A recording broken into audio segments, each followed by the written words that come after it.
今天咱们来分享猪红的家常做法，口感嫩滑鲜香又下饭。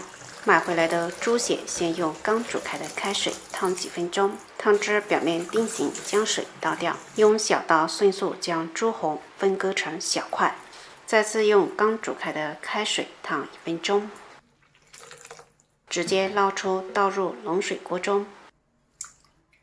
加3片姜、料酒、七星，开中小火将它煮开后，再煮1分钟，撇去表面的浮沫。1分钟后，捞出过凉水，将它清洗干净并沥干水分后，装碗备用。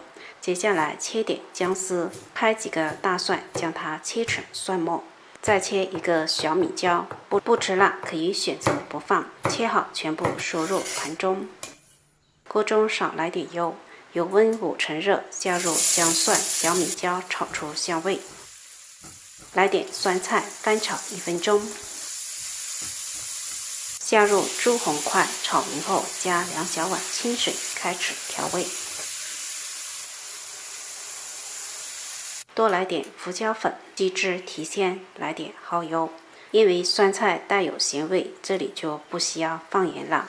搅匀后将它煮开，最后来点炸蒜蓉酥，葱、香菜末拌匀就可以啦。